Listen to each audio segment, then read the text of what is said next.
Hello friends, welcome back to my YouTube channel. मैं प्रिया भारती आप सबों का इस यूट्यूब चैनल पे बहुत बहुत स्वागत करती हूँ। हम पिछले वीडियोस में पढ़ा चुके हैं कि सेंसेशन और परसेप्शन होता क्या है। तो इसका एक टॉपिक बच गया था कंसेप्शन, प्रत्यय ज्ञान। तो हम पिछले के वीडियोस में संवेदना और प्रत्यक्षीकरण पढ़ाए थे, तो प्रत्यय ज्ञान हम इस वीडियो में कवर करेंगे। तो हम पिछले वीडियोज़ में पढ़ाए थे कि संवेदना क्या होता है। तो जैसे कि हम उसे छोटे से फॉर्म में हम थोड़ा सा समझा देते हैं ताकि आपको ये वीडियो अच्छे से समझ में आए। तो प्रत्यय ज्ञान के लिए हमें संवेदना और प्रत्यक्षीकरण को पहले पढ़ना होगा। तो आप हमारे पिछले के वीडियोस को पहले पढ़ लें, फिर इसे पढ़ें। तो जब संवेदना होता यह है कि जब जैसे एक छोटा शिशु जन्म लेता है तो उसे इस इन्वायरमेंट का कोई नॉलेज नहीं होता, उसे कुछ पता नहीं होता इस वातावरण के बारे में।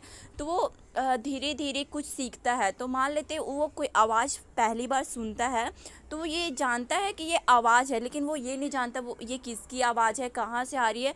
तो इसे ही संवेदना कहते हैं। मतलब उसे किसी भी चीज़ का अनुभव होता है तो उसे संवेदना कहते हैं। और जब उस अनुभव का अर्थ उसे पता चलता है, मतलब उसे ये पता चलने लगता है कि वो आवाज़ किसकी है, कहाँ से आ रही है। जैसे कि वो आवाज़ उसकी मम्मी की है, वो आवाज़ उसके पापा के हैं। तो इस स्थिति को हम प्रत्यक्षीकरण कहते हैं। और उसके बाद आता है प्रत्यय ज्ञान, मतलब कंसेप्शन। तो हम इस वीडियो में प्रत्यय ज्ञान पढ़ने जा रहे हैं। तो जैसे कि हम देखते हैं प्रत्यय ज्ञान होता क्या है। जैसे बालक कुत्ते को पहली बार देखता है, ठीक है। तो कुत्ते के 4 टांगे हैं, 2 आंखें हैं, एक पूंछ है, सफ़ेद रंग है। तो ये सभी चीज़ों को देखती है। तो इसे देखकर बालक को एक विशेष कुत्ते का ज्ञान तो हो जाता है। लेकिन इसमें विशेष इसलिए कहा गया है क्योंकि उसे केवल एक विशेष या खास कुत्ते का ही ज्ञान है। आम कुत्तों का ज्ञान उसे अभी नहीं हुआ है, ठीक है। तो कुछ समय के बाद बालक उसी कुत्ते को फिर देखता है। उस अवसर पर कुत्ते का विशेष ज्ञान उसे यह जानने में सहायता देता है कि उसने उसे पहले कभी देखा है, और कुत्ते को ना देखने पर भी उसका स्मरण रहता है। तो यही हो गया प्रत्यय ज्ञान। बालक उस कुत्ते को अनेक बार देखता है, वह और भी अनेक बार देखता है, और वह और भी अनेक कुत्तों को देखता है।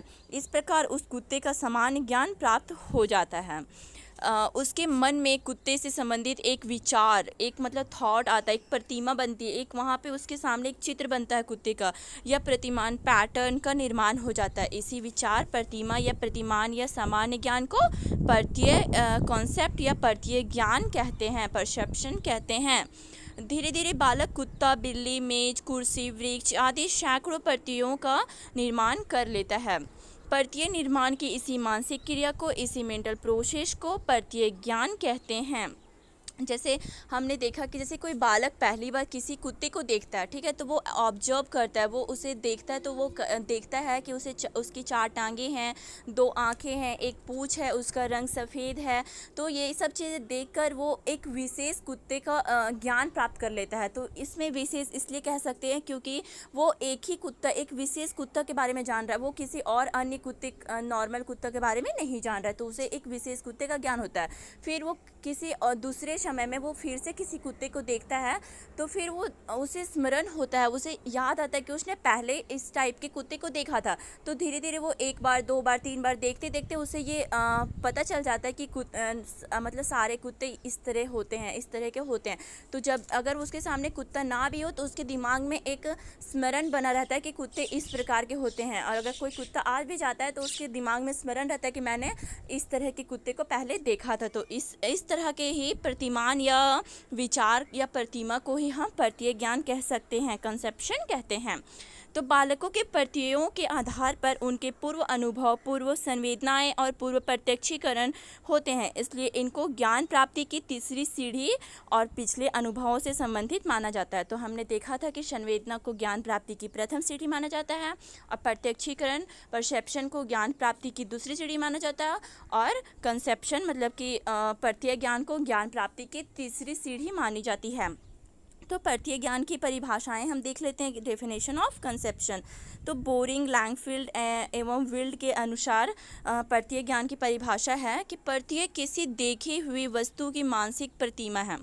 मतलब कि हम कोई भी वस्तु को देखते हैं तो उसका जो प्रतिमा, उसका जो एक बिंब, उसका चित्र हमारे दिमाग में बन जाता है। तो यही मानसिक प्रतिमा को हम प्रत्यय ज्ञान कहते हैं, ऐसा बोरिंग, लैंगफील्ड और विल्ड का कहना है।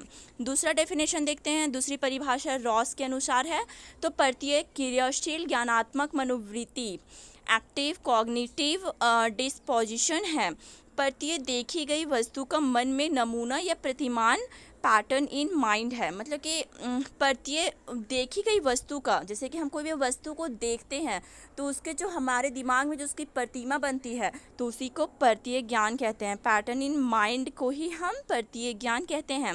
वुडवर्थ के अनुसार देखें तो वुडवर्थ कहते हैं कि प्रत्येक वे विचार हैं, वे थॉट्स हैं जो वस्तुओं, गुणों आदि का उल्लेख करते हैं। Concepts are ideas which refer to objects, events, qualities, etc.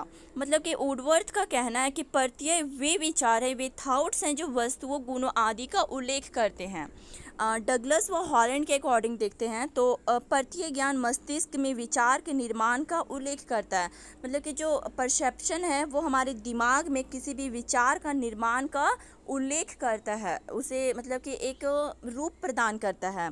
तो conception refers to the formation of an idea in the mind. अब हम देखते हैं कैरेक्टरिस्टिक्स ऑफ कंसेप्ट्स, मतलब कि प्रत्यय या प्रत्यय ज्ञान की विशेषताएं क्या है। तो प्रत्यय या संबोध की विशेषताएं इस प्रकार है। इन विशेषताओं में सामान्यीकरण मुख्य रूप से पाया जाता है। तो बोरिंग, लैंगफील्ड एवं विल्ड के अनुसार इनकी विशेषता देखते हैं तो प्रत्यय किसी सामान्य वर्ग को व्यक्त करने वाला सामान्य विचार है। General ideas standing for a general class. दूसरा देखते हैं रॉश के अनुसार तो प्रत्यय का संबंध हमारे विचारों से होता है। प्रत्यय का संबंध हमारे थॉट्स से होता है, चाहे वो वास्तविक हो या काल्पनिक हो। ठीक है। तो तीसरा देखते हैं प्रत्यय एक वर्ग की वस्तुओं के सामान्य गुणों और विशेषताओं का सामान्य ज्ञान प्रदान करता है। चौथा देखते हैं क्रो एंड क्रो के अकॉर्डिंग। तो क्रो एंड क्रो के अकॉर्डिंग है प्रत्यय किसी वस्तु का सामान्य अर्थ होता है जिसे शब्द समूह द्वारा व्यक्त किया जा सकता है। पांचवा देखते हैं प्रत्यय का आधार अनुभव होता है, एक्सपीरियंस होता है। जैसे जैसे बालक के अनुभवों में वृद्धि होती है वैसे वैसे उसके प्रत्ययों की संख्या बढ़ती जाती है। मतलब कि जैसे जैसे बालक के ज्ञान में वृद्धि होती है, उनके अनुभव में वृद्धि होती है, तो वैसे वैसे उनके प्रत्यय की संख्या बढ़ती जाती है। जैसे कि वो एक पहली बार किसी कुत्ते को देखता है, फिर कुत्ते को पहचानता है, फिर धीरे धीरे वो किसी कुर्सी को देखता है, उसे पहचानता है, धीरे धीरे वो किसी कौवे को देखता है, उसे पहचानता है, तो धीरे धीरे उसकी प्रत्यय की संख्या बढ़ती जाती है। 6 देखते हैं हरलॉक। हम हरलॉक के अकॉर्डिंग देखते हैं तो प्रत्यय में जटिलता होती है जिसमें बालक का ज्ञान और अनुभवों के अनुसार परिवर्तन होता रहता है। 7वां देखते हैं तो प्रत्यय आरंभ में अस्पष्ट और अनिश्चित होती हैं। ज्ञान, अनुभव और समय की गति के साथ साथ वे स्पष्ट और निश्चित रूप धारण करते चली जाती है। तो 8वां विशेषता देखते हैं तो हम पाते हैं कि प्रत्यय का आधार हमारा विचार होता है। मतलब प्रत्यय का जो आधार है वो हमारा थॉट्स होता है। अतः जिस वस्तु के संबंध में हमारा जैसा विचार होता है वैसे ही प्रत्यय का हम निर्माण करते हैं। 9वीं विशेषता देखते हैं तो एक वस्तु के संबंध में विभिन्न व्यक्तियों के विभिन्न प्रत्यय हो सकते हैं। उदाहरण के लिए हम समझते हैं तो दीवार पर बनी हुई किसी आकृति, किसी चित्र को अशिक्षित व्यक्ति साधारण नमूना, कलाकार की वस्तु और दार्शनिक किसी सार्वभौमिक सत्य का प्रतीक समझ सकता है। इस प्रकार एक ही वस्तु सामान्य प्रत्यय, कलात्मक प्रत्यय और दार्शनिक प्रत्यय का रूप धारण कर सकती है। अर्थात कहने का तात्पर्य है कि प्रत्यय का जो कॉन्सेप्ट होता है प्रत्येक व्यक्ति में अलग अलग होता है। मतलब कि जैसे कि अगर कोई भी दीवार पे एक चित्र बना हुआ है, मान लेते कोई दीवार पे एक चित्र बना हुआ है, कोई आकृति बनी हुई है, तो उसे अगर किसी कोई अनपढ़, कोई अशिक्षित व्यक्ति देखता है तो वो साधारण नमूना मानता है उसे। अगर कोई कलाकार देखता है तो वो कला की दृष्टि से देखता है, कला की वस्तु। और कोई दार्शनिक, कोई साइंटिस्ट देखता है तो वो, कोई फिलोसोफर देखता है तो वो किसी सार्वभौमिक सत्य का प्रतीक समझता है। तो इस प्रकार हम कह सकते हैं कि एक ही वस्तु सामान्य प्रत्यय, कलात्मक प्रत्यय और दार्शनिक प्रत्यय का रूप धारण कर सकती है।